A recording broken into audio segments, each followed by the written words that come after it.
up and go, and she had spirit and energy. Because she died of it, it makes her look like some kind of victim. No, not at all. She did all she could to help herself. When I was going out with Linda, she did cartwheels all the time. One of the songs Linda wrote after she became ill was, "I can't do cartwheels anymore." Lynn loved canoeing, sailing, swimming, music and acting. Then it was like everything changed overnight. Her legs were paralysed. She couldn't move her head from side to side. She was tube fed all the time. I trained as a nurse and a midwife. I've never ever seen anybody suffer the way Sophia suffered for all those years. Linda's lying in a darkened room in so much pain I couldn't even touch her. She looked so grey and so still that her brother said Naomi looked dead. This is as important as any other significant major illness, whether it's cancer, heart disease, AIDS. It is a complex, chronic, multi-system illness.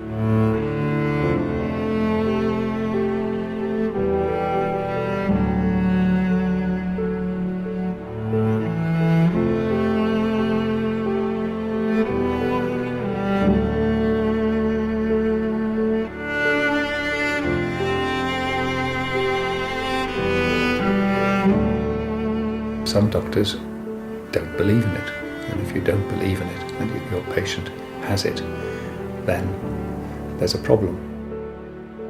They didn't believe that I was physically ill. My suffering was belittled and undermined at every turn, really.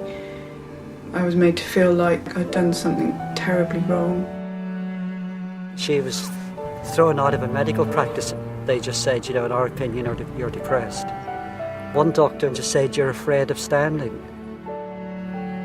It didn't have to make sense because they were the doctors and nobody was going to question them. This girl suffered abuse at the hands of professionals. She went into hospital moderate and came out 6 months later severe, needing tube feeding.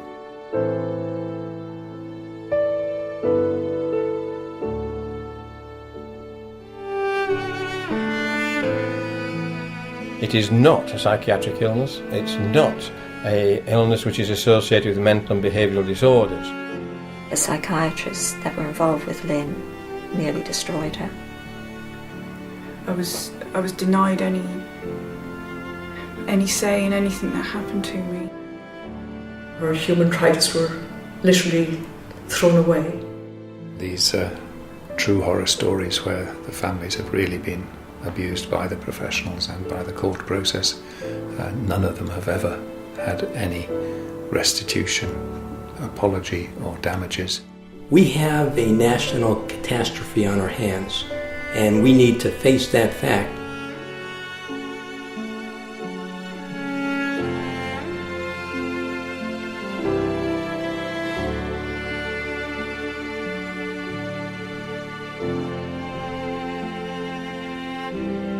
I just wish the media would allow proper coverage of exactly what ME can do to you and what it did to Lynn, how ill she was, how broken her body was. And it was ME that did that. It was ME that destroyed her.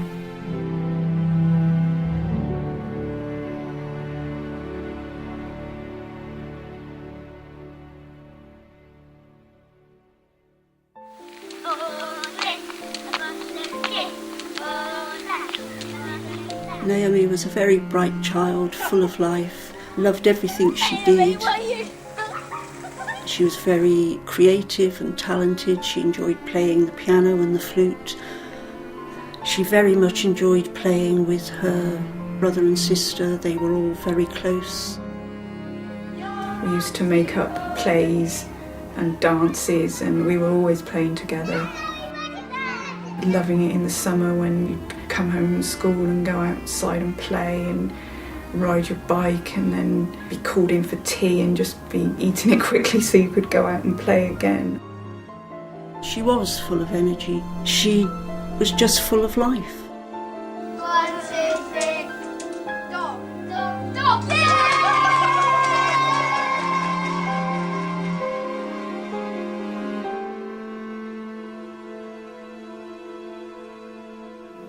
Last month was the 20th anniversary of the day that I first became ill, and it was quite a shock to think that I've been ill for that long. The vast majority of that time has been spent within these four walls, in this room. Naomi became ill in January 1990.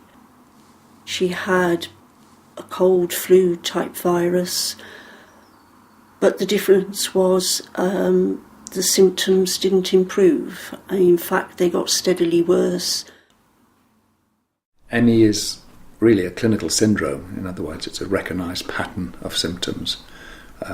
Many patients can have over 20 of these symptoms, and they fall into a clear pattern where the cardinal symptom is that the tiredness and all the other symptoms can be made worse by physical or mental exertion. Naomi was taken into hospital at the end of March. She could still take a few steps, but with great difficulty. But we were quite relieved she was going into hospital, because we thought that she was going to receive the care and attention that she needed and would be given some help. Until this stage, we had been a fairly healthy family. We had had little contact with doctors, and we believed that a hospital was a place that was caring, kind, and would help you get better. Within a very short time, we were met with complete disbelief and hostility. If ever I left her bedside, immediately some member of staff would come along and start questioning her as to what was really wrong. Why did she not want to get better? Desperately trying to find a reason to pin her condition on. I think the basic problem from which all the other problems flow is the degree of disbelief on the part of the medical profession in the reality of ME as a physical illness. Everything else flows from that. Because the standard tests for this condition are usually negative, doctors are already prone to disbelieve in it, and in general there's been a rejection of ME by organic medicine for the last 30 years. The vacuum has been filled by psychiatrists who like to make it part of their territory, and this tension between the two parts of medicine continues today, and I could say that things are probably getting worse. They didn't believe that I was physically ill. I was made to feel like a criminal, really, like I'd done something terribly wrong, that I was wasting their time. And it was so striking, the difference in the way that I was treated and the other children on the ward. The nurses would kind of come work along the ward, and the other people in their beds, they'd be greeted with smiles and kindness, and then they'd get to me and it was like the mask would slip, and there was none of that for me. Although she could barely walk, she was not allowed to have a wheelchair or any assistance to get from her bed to the toilet. When she had to go to other parts of the hospital for tests, she was made to walk, or rather she was dragged there because she did not have the ability to walk. She was literally dragged along the corridor because they were telling her that she could walk. Her legs became so weak that within a very short time she could no longer stand or support her own weight. She had a permanent agonising headache where she would be groaning most of the time because it was so painful. And at her worst, she was completely paralysed. I couldn't move any part of my body. I couldn't open my eyes or speak. I felt just so shockingly ill, in so much pain. She didn't communicate. We didn't know if she could even understand what we said to her. It's absolutely terrifying to find yourself in in that situation where your body is completely dead, really, except it's not because it's in such terrible pain. Her breathing was so shallow that I can remember one week when I was afraid to leave her side because I really thought that every breath was going to be her last one. The condition itself covers a wide spectrum of severity, but even the mildest cases deserve diagnosis and recognition, because if they are given the wrong advice or don't handle themselves correctly, they can become worse. At the more severe end of the spectrum, there's a minority of patients who are truly in a pitiable state, some of them in hospital, some of them at home, and a lot of this end of the spectrum is really one of the most powerful proofs to me of what a real condition this is and how it cannot be explained away by psychiatric reasons.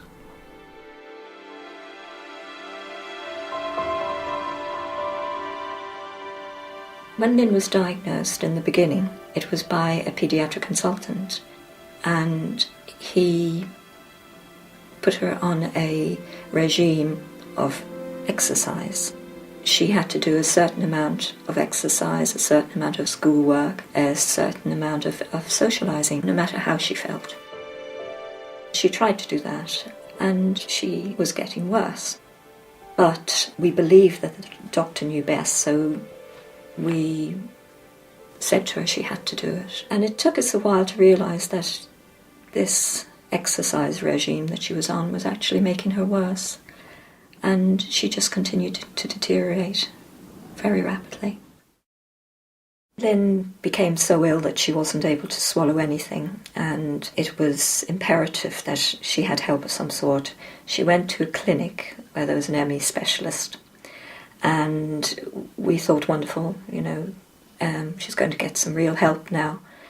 And he told us, after she'd been in a little while, that he'd never seen anybody so ill with ME, and he'd never seen anybody have the fits and the spasms that she had. He then washed his hands of her and handed her over to a psychiatrist. He said, "I'm sorry, I can't help you," and he can help you. And that was all. That was the only explanation we got. On one occasion, we walked in, and the psychiatrist was sitting beside Lynn with a needle in her arm, giving her a drug, which, when she would answer, she would tell the truth of what had happened to her. We said to him, "You haven't asked our permission to do that," and he said he didn't need it. And we said, "Well, what has she told you?" And he said, "Nothing." And we said, "That's because there is nothing, she's ill." He wouldn't have it, that it was a physical illness. She was labelled as having hysteria and lots of problems because of that. Any input that we had from psychiatrists was very, very destructive. Instead of helping, it nearly killed Lynn. I think there's a real problem with current medical education, both undergraduate and postgraduate. The textbooks don't have this condition right. One of the leading paediatric textbooks relegates ME to the section in child psychiatry and calls it one of the commonest somatization disorders of childhood, and that has influenced generations of newly qualified doctors. And in general, it's not taught on in medical schools and is left as a sort of stigmatized disease which doesn't really exist, and this is what exposes patients to the disbelief that it's still so widespread and possibly getting worse. Getting it right in terms of the treatment that you involve patients in is critical. And if you get it wrong, if you basically put a person with ME on the wrong treatment regimen, you can do damage to that person. So we need to be so careful that we diagnose the person appropriately and get them the appropriate medical treatment, as opposed to giving them something that actually might make their symptoms worse. It just got worse and worse. She was ill for 17 years. She was totally bedridden. Her legs were paralysed. She couldn't swallow anything. She was tube-fed all the time. And she had terrible spasms and pain and sickness all the time. She couldn't read or write, and she couldn't speak, so communication was very, very difficult. It is an inflammatory disease of the brain and the spinal cord associated with muscle pain, so there's a lot of muscle pain. In the early days, it was described as atypical polio. We now know that certain people with ME can suffer paralysis, so it is polio-like. It doesn't have a paralysis associated with it. It does have inflammation of the brain and the spinal cord associated with it, which you get with polio. The other neurological illness has some affinity with is MS. And so both of these are major diseases. Every system in her body was affected. She had liver dysfunction, angina, and kidney problems. Adrenal insufficiency became total adrenal failure. Her pituitary gland, the master gland, the body wasn't working at all. So there were lots of different things going wrong in her body in different places. And at a later stage, a scan showed that she'd actually lost 50% of her bone density. After she died, we had a post-mortem done by an ME specialist, which revealed that she had ganglionitis, so the dorsal root ganglia in her spine were infected. It's proof that ME is a physical illness. It is a neurological illness. The proof is there to be found, and was found in him.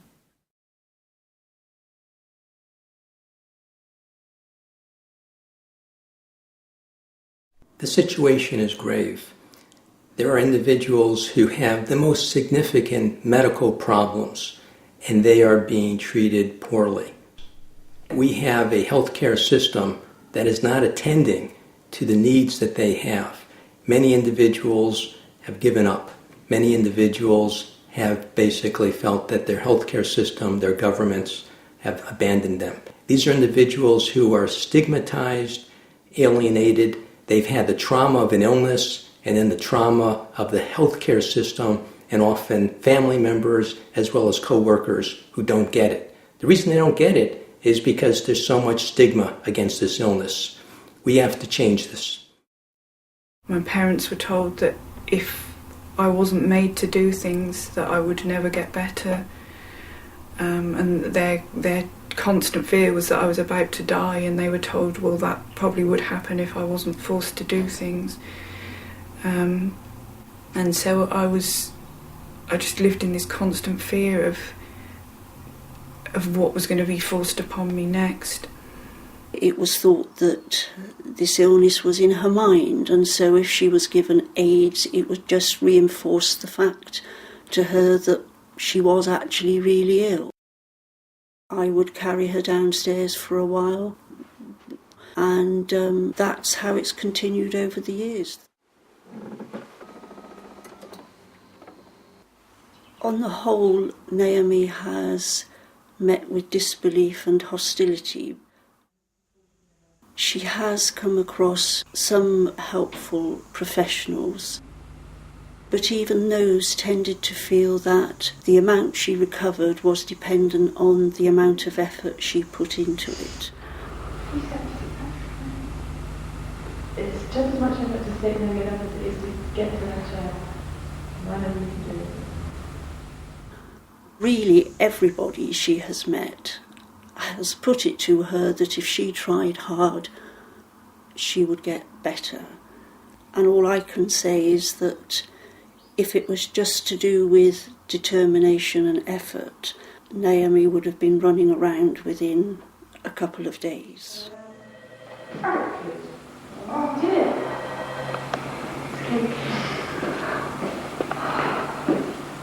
You never know you have to do it to do it. There is a kind of doctor who does believe in ME, but then goes on to believe too strongly in the efficacy of current treatments, particularly graded exercise. So they can have a moderate case of ME under them, subject them to graded exercise, which makes the patient worse, and then they either disbelieve in the basic diagnosis and send them to psychiatrists, or they increase the forcefulness of the graded exercise, or they abandon them, or they subject them to care proceedings, or in some way blame them for not responding to their treatment, a bit like First World War generals who blamed the men for cowardice when the generals' plans failed. From the time Naomi was completely paralysed, she has made incredible progress. The strength has returned to her body, but not sufficiently for her to be able to walk more than a few steps. Basically, everything that she does during the day, she requires assistance with. Independence for me would mean going to the bathroom on my own, getting out of bed whenever I want to without someone needing to help me, stepping outside of the door and breathing in the fresh air. That's my idea of independence, and I don't have that. I strive towards it.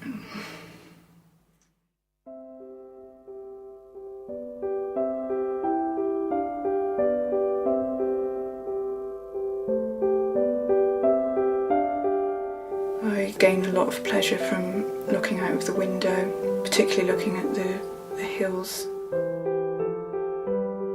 There have been times as well when it's been unbearably sad to look at them, because it's been such a reminder of the world out there that I just can't be part of.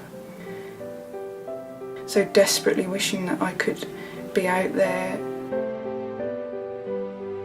enjoying and feeling free, and enormous sense of loss of life passing you by. It's like a bereavement really, but the person that's died is yourself and the hopes and dreams that you had. Naomi spent 20 years in the same sort of four walls at home, but she hasn't let that get the better of her. I mean, there have been days where like she has struggled, obviously, but I mean, she doesn't let it get her down. She does still have an enthusiasm for things that she does, and she really does put her all into things. It would be so easy to just sort of shut herself away and give up on things, but she's still good fun, and when she can, she joins in with sort of family life. So it still plays a big part in our lives.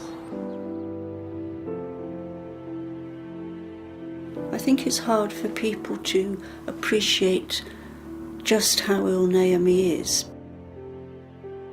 When she meets other people, it's during one of her better slots in the day, and she probably looks quite healthy and she can talk and hold a conversation. What other people don't realise is that is probably taking up her energy for the day, and straight away she has to return to bed to rest, and resting means complete rest, shutting out all stimuli. And this is the only way she will survive the day. Too many times she's been told that there's nothing wrong with her and that she's making it up. And as she has said to me so many times, if she was making it up, she would have made up a much better illness to have than this.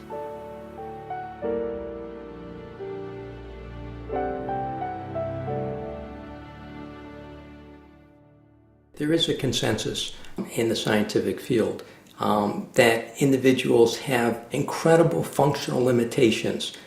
Many studies point that out. But in addition, we see studies from the immune system where there seems to be irregularities, a Th1, Th2 shift. We see irregularities also in the neuroendocrine system where cortisol levels seem to be abnormal. And that's, again, an indication that there's something biologically wrong. We see indications in cardiac functioning that there's something wrong, particularly low blood volume. We also see indications within the brain with functional MRIs, PET scans, and a number of different instruments. We see irregularities in study after study after study. So we know there's something happening, and that's the challenge, to put all these different pieces together.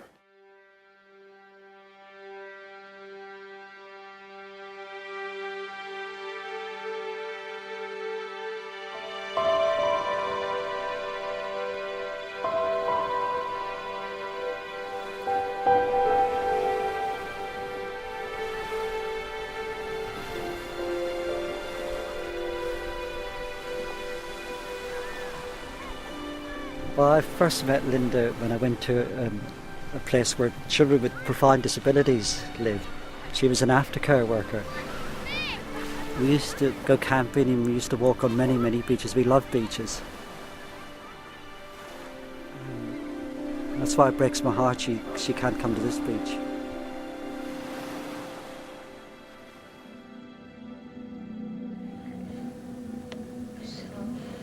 When Linda became ill with ME all those 16 years ago, it was almost like overnight. She couldn't walk, we couldn't go swimming anymore, and over the last 16 years our life has become tinier and tinier and tinier.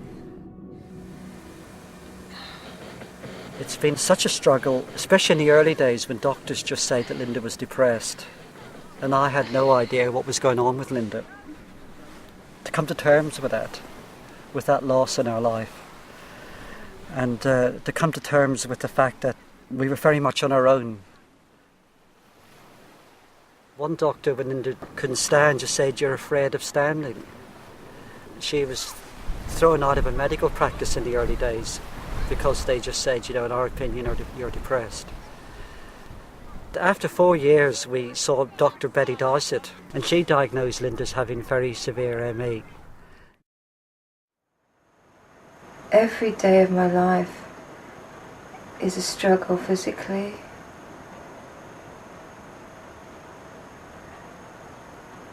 And it can be emotionally difficult to cope with just the level of physical torment I'm in. If I had cancer, if I had heart failure, if I had a stroke, people would have some understanding. But most people don't understand and don't accept I'm really ill. It's important to recognise there's a minority of extremely severe cases, of which I've seen a large number, and the vision one has of these is of people lying in darkened rooms, in continual pain all over their bodies, lying on ripple beds, needing to be tube fed, needing painkillers, all sorts of extra nursing care, and this can continue for years.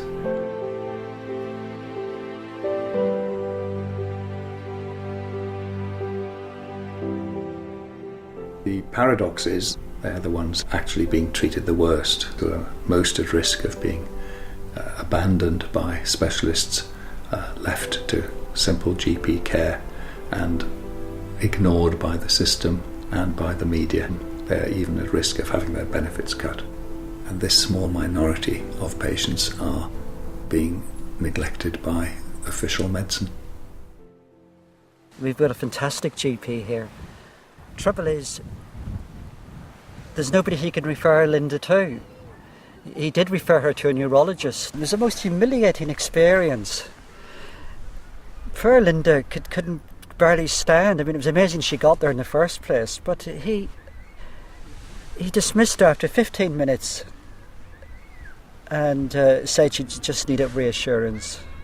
I go back with Linda after that, and I'm living with her in this agony and this agony and this agony. I can barely touch her. I don't know what to do to help her. But the neurologist said she just needed reassurance. What Linda really needed was intensive brain scans and investigations. That's what she needed, not just reassurance. This is an illness that has limitations that are as severe as any of the most serious illnesses. And yet, individuals who have this illness basically are not believed. They have a very significant illness and yet have a medical establishment that doesn't really understand the significance of it. So the fact that you've got these two clashing points of view makes it an extremely important thing for scientists such as myself to get involved and to figure out why. What's the reason for that? And my interest is that to try to find out why there's so much stigma, why there's so much disbelief, why you have people who are being considered as malingerers when they actually have a very significant debilitating illness. That's not a psychological illness. This is a medical illness. It's been such a struggle to understand the politics of ME and to do something about it. And I've tried to do something about it through going to Parliament and representing people with severe ME in Parliament at the Gibson Inquiry. But the way I've really managed to do something for Linda is that I met with the head of the Primary Care Trust and I showed a video of Linda and I fought for Linda. And we've put a formal complaint in. And it's been really hard doing this. It's really hard to make a formal complaint, having to keep writing and keep demanding that something is done. We have made a breakthrough and a biomedical specialist in ME has been to see Linda. Let me emphasise, it's taken us 16 years to start to get Linda's needs met, and we have a long way to go yet in terms of that. Our life hasn't stopped because of ME, but it's certainly gone down roads that I never would have thought we'd have gone down back in those early days. Believe me, you wouldn't choose to lie here day upon day, unable to move. You wouldn't choose to live this life when there's so much out there that's enjoyable and interesting and challenging and wonderful. I think loss is the single greatest factor in severe ME. Loss on every conceivable level.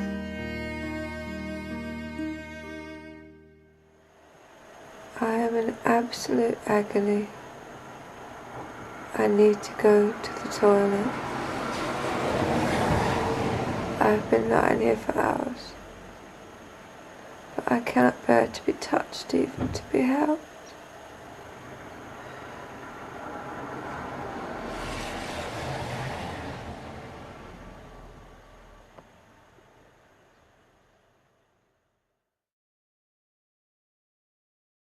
In 1969, the World Health Organization included myalgic encephalomyelitis under the heading of neurology. It recognised the illness, it recognised the work that had been done on the illness, and there it is sitting in the neurology chapter at G93.3 as a neurological illness. So there we have a clear understanding of what this means. It means inflammation of the brain and the spinal cord with muscle pain. That's what it means. What comes after that is this persistent attempt starting in the 70s and 80s to reclassify this illness as a psychological, psychiatric illness, using, and that required different terminology.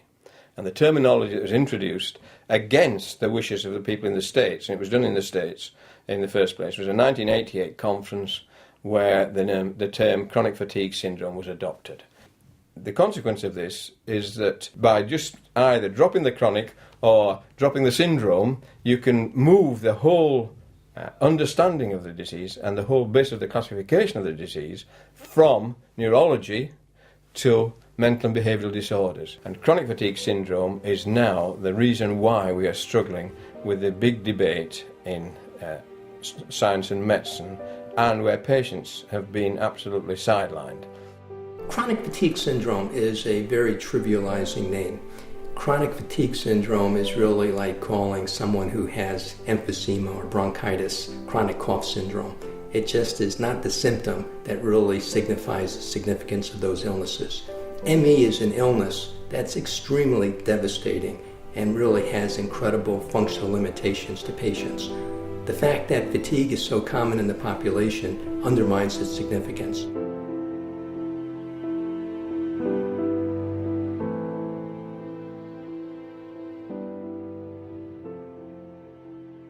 In childhood ME, I've seen a lot of cases where initial belief turns to disbelief, especially when tests come back normal, and then there's a variety of reactions. Sometimes the paediatrician simply rejects the patient and sends them back to their GP. Sometimes they give them a one-way ticket to psychiatry, and in general these patients are more fortunate than the minority of cases who are extremely unfortunate, where the professionals turn against the family and come up with really nasty explanations for the illness, such as Munchausen syndrome by proxy, that the mother is making the child ill to fulfill her own needs. Once they set the child protection machinery into motion, it is extremely upsetting for the family, and I've been involved in over 25 cases of actual care proceedings where children have been threatened with removal from their families, sometimes have actually been removed, and placed in foster care, and then of course failed to get better. And this is really child abuse by professionals. I've been involved in the care of a young lady who was actually diagnosed officially with ME and went into one of these specialised ME treatment centres in hospital and was subjected to quite aggressive graded exercise treatment and was made much, much worse over 6 months. This was under a threat of a court order that the parents had to cooperate, and she was made much worse and is now at home very slowly recovering.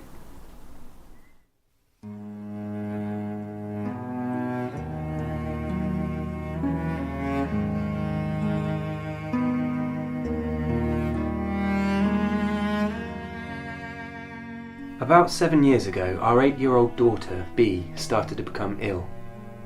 Having got nowhere with our GP, we eventually insisted on her being referred to a children's hospital. A diagnosis of probable ME/CFS was made, but it was suggested that the underlying issues were psychological. So, to show willing, we accepted a referral to a child psychiatrist and took B for several sessions. But when B was told that she was not really tired and that she only thought she was, we informed the psychiatrist that we didn't believe further sessions would be helpful.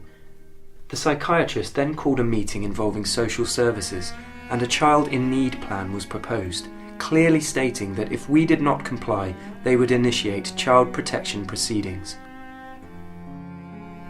Social services were now dictating what treatment B should be given, with no real medical support or input. They specified graded exercise despite being warned of the dangers, and we were required to take her for physiotherapy sessions. As a result, B deteriorated rapidly, eventually becoming wheelchair-bound. Under threat of court action, we were then forced to take B to a well-known children's hospital, where she was seen by a nurse consultant specialising in ME, and a diagnosis of CFS-ME was again confirmed. The diagnosis additionally concluded that B was depressed and that she should be hospitalised, offering admission onto their secure psychiatric ward as one option. Social services immediately called a child protection conference, and B was placed on the at-risk register on the grounds of neglect, and seemingly to emphasise the point, we were reminded by the police protection officer that we were not under arrest just yet. It was quickly made clear to us that unless B was hospitalised, court action would be started in order to have her removed. We were being forced to have our child admitted into hospital, even though we knew that this would probably cause her condition to deteriorate. We quickly searched and found what we thought would be a safer option, with a CFS-ME unit run by a consultant who appeared to view ME as an organic illness. How wrong we were. It was a disaster for B. She arrived wheelchair-bound, but she still had the ability to take care of her basic needs, to sit upright and read and write. But with their activity programme, she soon deteriorated to the point where she could no longer wash, dress or feed herself, and she was in constant pain when sitting in a wheelchair. She suffered steady weight loss until tube feeding became necessary. But in spite of this, we were told the programme of activities would continue and would even be increased. When B failed to tolerate the feed and frequently vomited, it became clear that their intention was simply to force-feed our child in the naive expectation that she would then build up enough energy to increase her levels of activity. We were accused of imposing our belief that the treatment wouldn't work, and that B was willing herself to be ill. B's mother was banned from entering the ward between certain hours, and when neither of us were there, B was treated particularly harshly. Other parents would see her left unattended in a wheelchair, in constant pain, unable to sit upright, and with her head hanging down over the side, crying in distress. This continued for 5 months, and we were threatened that if B didn't start to make progress, she would be transferred to a psychiatric unit or could be placed in foster care. We were desperately in need of help, and turned to Dr. Spate and the Young ME Sufferers Trust. The Chief Medical Officer and the Secretary of State were asked to intervene, and within days we were informed that B was to be discharged and transferred to another hospital. A few months later, in 2007, B was allowed home. although she still needed tube feeding until she could be weaned back onto solid food. Interference from social services continued, but B was now under the care of a knowledgeable paediatric consultant, and they finally agreed to remove her name from the at-risk register.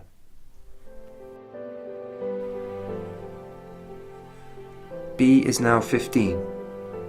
She is bedridden and partially paralysed, having been unable to move her feet or legs for well over 3 years. She needs to be in a horizontal position all the time, is unable to feed or wash herself, and is dependent on carers for everything. Fortunately, she can now cope with normal food, and her weight has stabilised at around 38 kilos, under 6 stone. She enjoys having books read to her, but communication is by whispering, as she finds speaking too tiring. Mostly she prefers to just nod or shake her head. One of the problems around the whole issue of ME is the way in which the illness has been defined.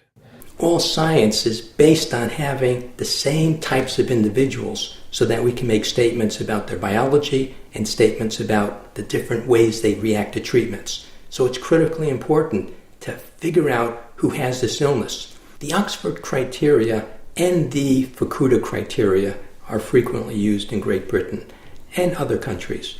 The key problem is these are very large types of categories, and they could bring in to the category of ME people who don't have this illness. ME is often very similar to some of the symptoms of major depressive disorder. One of the most popular, prevalent psychiatric illnesses in this country and in my country, the United States. So it's critical to differentiate major depressive disorder from ME/CFS. And if you don't do that, you're going to start mixing some of those people with major depressive disorder into this category that we think of as ME. For me, the important description of ME is that it is a complex, chronic, multi-system illness. And that's reflected in the very best criteria for diagnosing and understanding the illness, the Canadian criteria. They are more specific. It's not a question of having some symptoms and not having other symptoms. You have to have things like post-exertional malaise. You have to have some of these neurological symptoms. You have to have the sleep difficulties. So in that sense, it's going to identify people who have the classic symptoms. The Canadian criteria are clinical consensus drawn up by clinicians from North America, from Canada and the United States, and from Europe. So this represents a profound understanding of the illness from clinicians who are engaging with it on a daily basis. There's thousands and thousands and thousands of hours of patient care and patient monitoring and patient testing that's reflected in these criteria.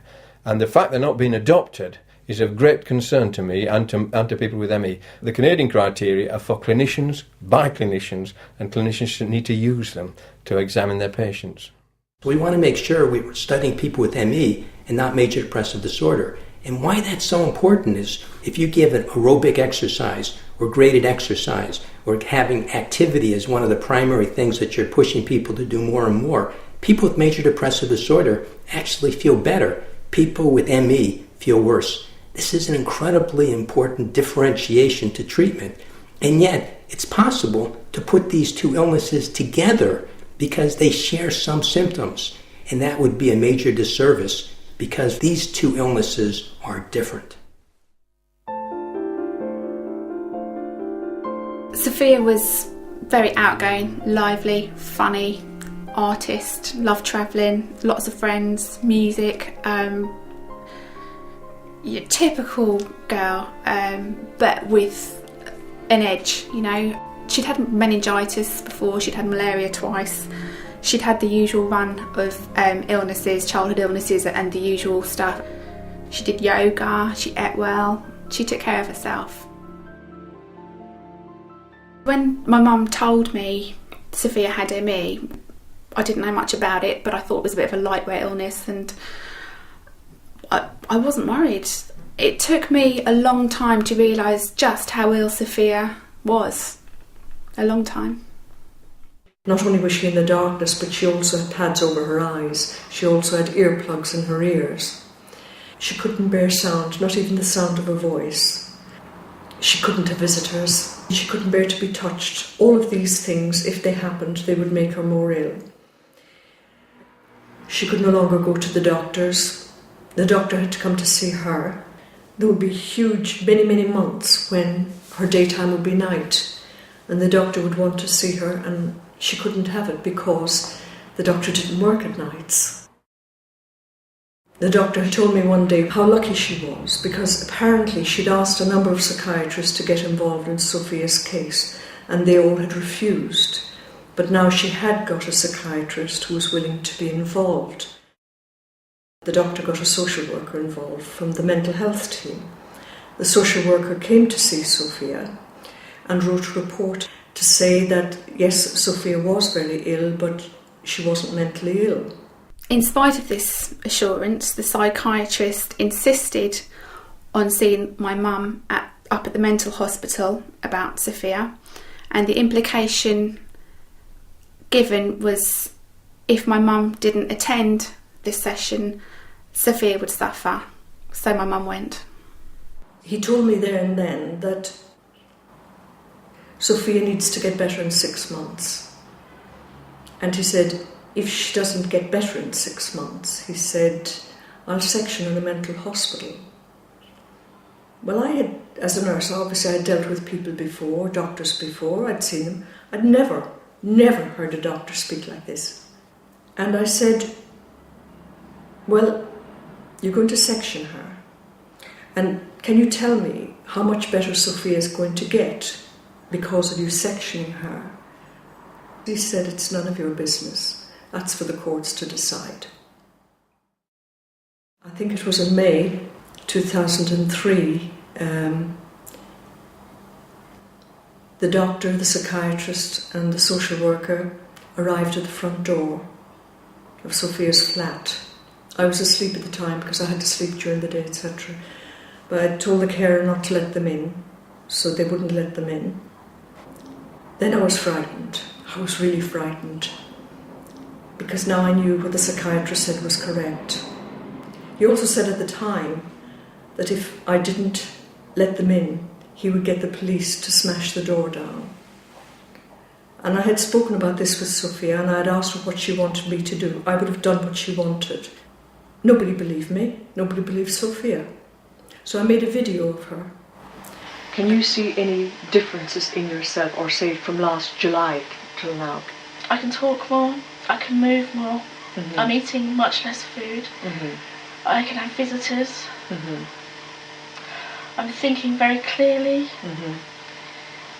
I'm feeling optimistic. If I am forced to go into mental hospital, there is a chance that because I am an ME patient and not a mental health patient, yes, they will then give me the wrong treatment. Yes. And my illness, the chronic fatigue, will become worse. I do not want to be an example of what a mental hospital can do to an ME patient. I took her to a particular solicitor who then came to visit Sophia. At length she interviewed her, and she told me afterwards Sophia was competent. So I thanked her and we were safe. Time went by, the weeks went by. They said they'd come back next week when they tried to section her the first time. But they didn't. And then 2 weeks went by, 4, 6, 8 weeks went by. We were safe now. They weren't going to come along. And then one Friday, late Friday afternoon, I heard the banging at the door. The police, the psychiatrist, the social worker, everyone was there. Sophia was asleep. It was her night time. So they phoned, they knocked at the door, they rang the bell. I never answered. It did this for some time. And then they smashed the door down. They all came in. And bearing in mind, Sophia had to be in complete darkness and everything, the noise of them coming in. And without a by your leave, they went into her room. It was the middle of her night time. They put on a light. She hadn't seen a light for maybe 2 years. They put on the light. I went to go in. They wouldn't allow me to go in. So the three of them were there with Sophia, who was supremely ill. And Sophia was so with it in many ways, all the time. So she taped all that was happening. Bear in mind, I didn't know what they were doing to her inside. I just didn't. You're sectioning me under the Mental Health Act, and so that means that you believe I'm in danger, a threat to myself, or I'm a threat to society. Well, could you explain to me? Yes, those are two categories you mentioned. The other category is a threat to yourself or a threat to... I just want to say that I am making progress. When she first came to see me, I couldn't even speak. Can you see how much I'm talking, how much more energy I have within me?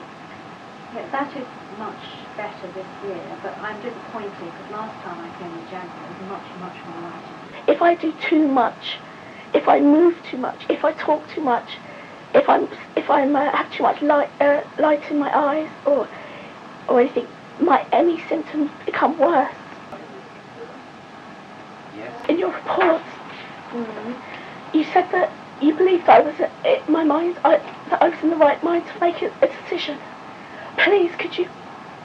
Is there any way I had to be monitored in an ME clinic? Well, there was an opportunity to do that, wasn't there? You've had two opportunities, and you decided not to go ahead with those opportunities. Yeah, but if I knew that, but the only other option was a mental health. So you knew it was coming? Well, no, I didn't know.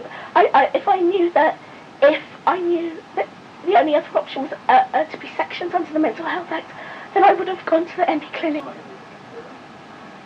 My solicitor, when I spoke to her, I said that I was offered a place in the ME clinic. I turned it down. It wasn't. I explained to you, doctor, and I have on tape that I explained to you that it was because I asked them also about the treatment. I didn't feel that what they were offering me was going to help so much, also because of the journey. I said to her, I didn't want to go to the ME clinic, and these are the reasons why. And I said to her, but gosh, if they're going to say I'm mentally ill because I won't go to the ME clinic, then, I'll go. The conditions that I'm going to be kept in mental hospital are going to make the ME symptoms so severe, so severe. I'm just asking again, I've got ME, I'm not mentally ill. I've got ME, I have all the symptoms of ME. My ME is nothing to do with the relationship with my mum. I have a very healthy relationship with my mum. Eventually, they opened the door and the ambulance people came. I don't know, doctor, please tell me exactly what you're going to do to make me feel better. Can you please, doctor? I think you're at least answerable to me. Yes, I think, and Sophia, I think we are going to remove you to a different environment to see whether it would make any difference. If she gets worse, what happens then? I don't have to. I don't think. No, you don't have to answer. If I don't respond, you can get me. Why don't we just why don't you just call the ME clinic first? No. Huh? I asked the doctor, she wouldn't allow it. Because apparently now you're mentally ill. You no longer have ME all of a sudden. And yet now the doctor doesn't have to give a diagnosis. They're just going to... Doctor, are you there? John.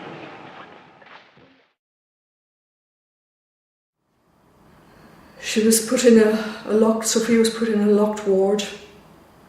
It was a locked room within a locked ward of the mental hospital. I went to see her then every day after that, The solicitor put in for a tribunal. The psychiatrist was adamant he wasn't going to let this go, so he was going to keep Sophia in the hospital. The tribunal was held 13 days later. It lasted all day. Sophia was released. She wasn't mad. She was just desperately ill. That was in July 2003. And that was the beginning of the... It was the beginning of the end. She couldn't recover from that. All the things that were there before, but she'd been getting better from, these now came back and were there permanently. I just did the best I could, because that's all there was to do. There was no help out there. There was nothing. And she got weaker and weaker.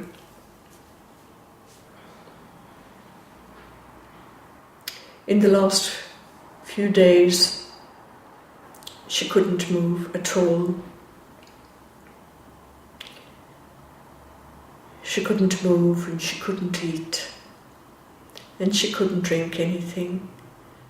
I would stand outside listening to her breathing. And that day her breathing got shallower and slower. And at 1 o'clock I didn't hear her breathing anymore.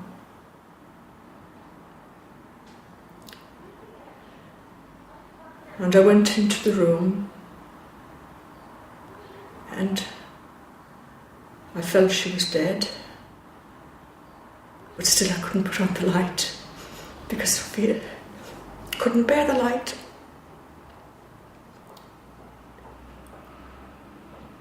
And I went over to her and she was dead.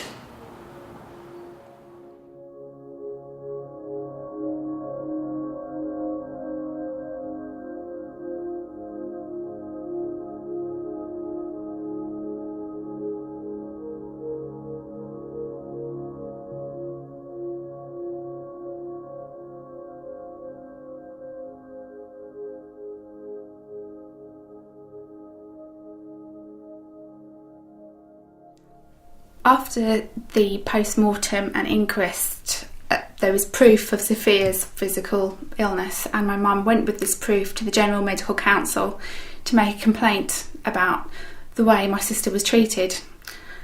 And the GMC rejected my mum's complaint, and this decision was made by psychiatrists. So you have psychiatrists evaluating the behaviour of other psychiatrists who are treating somebody with a physical condition, not a mental illness. It's absurd. Her physical disease was being treated as a mental illness, and that's why she died.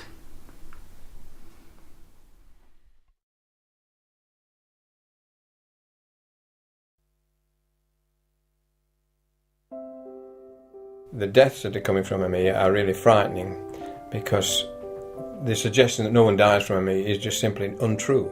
The present attempt to treat ME as a mental and behavioural disorder have completely failed, and it's been a failure that's been supported by the refusal of the MRC to fund any research at all into biological cause of the illness.